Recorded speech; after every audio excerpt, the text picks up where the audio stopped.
আপনারা আবার একটি একটি করে ভোট দিয়ে আমাকে ব্রাহ্মণপাড়া খাদেম হিসাবে নিযুক্ত করেছিলেন। আমি 3 বছর 4-5 দিন কাজ করার পরে আমি পদত্যাগ করে আপনারা আমাকে আবার বুড়িচং ব্রাহ্মণপাড়া খাদেম হিসেবে দায়িত্ব দিয়েছেন। আমি চেষ্টা করছি বুড়িচং ব্রাহ্মণপাড়া প্রয়াত নেতা আব্দুল মতিন কচু সাহেবের অসমাপ্ত কাজগুলি করে, আবু তাহের সাহেবের অসমাপ্ত কাজগুলি করে আমি ইতিমধ্যে ধাপে ধাপে আগানোর চেষ্টা করেছি।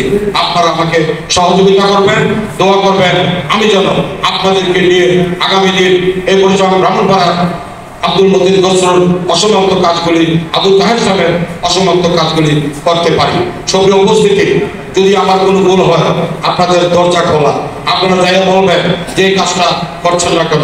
আমি উপজেলা নির্বাহী অফিসারকে, উপজেলা ইঞ্জিনিয়ারকে সব সময় কাজের জন্য টাকা দিচ্ছি। ওনারা চেষ্টা করছেন কাজ করার জন্য। একজন ব্যক্তি 1 বছরে 2 বছরে সকল কাজ করা সম্ভব নয়। প্রয়াত নেতা আব্দুল মতিন কচু 25 বছরে যেগুলি করতে না পারছে সেগুলি দিনে দিনে রাতে করা যাবে না। আপনারা হতাশ হবেন না, ইনশাআল্লাহ আপনাদের কাছে আমি প্রতিশ্রুতিবদ্ধ। আমি আপনাদেরকে সাথে নিয়ে এই বুড়িচং ব্রাহ্মণপাড়া স্কুল, কলেজ, মাদ্রাসা, মন্দির ধারাবাহিকভাবে কাজ করব। ইতিমধ্যে আমরা উপজেলা নির্বাহী থেকে 2 উপজেলা নির্বাহী থেকে চাপ নিয়েছি।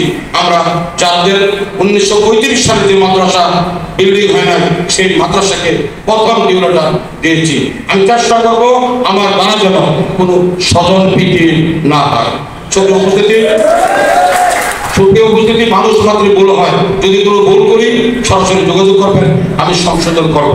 আজকে বক্তব্য বাড়াবো না, ইনশাল্লাহ আপনাদের চেয়ারম্যান, বর্তমান চেয়ারম্যান, আপনাদের সাবেক উপজেলা চেয়ারম্যান, বর্তমান ভাইস চেয়ারম্যানদেরকে নিয়ে একদিন একটি মিটিংয়ের ব্যবস্থা করা হবে।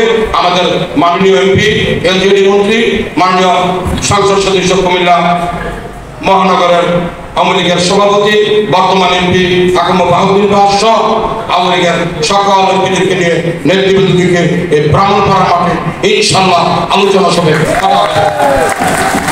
ওই দিন আমরা কথা বলবো, ওই দিন আমরা আপনাদের দাবি শুনবো, আপনাদের সকল কথা ব্যক্ত করবেন। আজকে আমার বক্তব্য শেষ করতে আবারও বলছি, অনেকে কষ্ট করে এসেছেন, আপনাদেরকে বসার টাকা দিতে পারি নাই। অনেকে কষ্ট করে এসেছেন, রুমে ঢুকতে পারেন নাই। আল্লাহর রাস্তায় ক্ষমা করে দিবেন। আপনাদের এই কষ্ট, আপনাদের এই ত্যাগ ইনশাআল্লাহ নবনির্বাচিত উপজেলা চেয়ারম্যান তার পাশে তার অভিভাবক হিসাবে ইনশাআল্লাহ কাজ করব এবং আপনাদের পাশে যাব, বাড়িতে যাব। ঈদের পরও আপনাদের সাথে বুড়িচং ব্রাহ্মণপাড়া সকল ইউনিয়নে আমি ঘুরবো। উপজেলা চেয়ারম্যান যাবে, আমাদের সাবেক চেয়ারম্যান যাবে, সাবেক উপজেলা চেয়ারম্যান যাবে, সকল ইউনিয়নের চেয়ারম্যানরা যাবে। সকলের সমন্বয় আমরা ইনশাআল্লাহ আমরা আলোচনা সাপেক্ষে কাজ করব, সে আশা রেখে আমি আমার বক্তব্য শেষ করছি। আসসালামু আলাইকুম।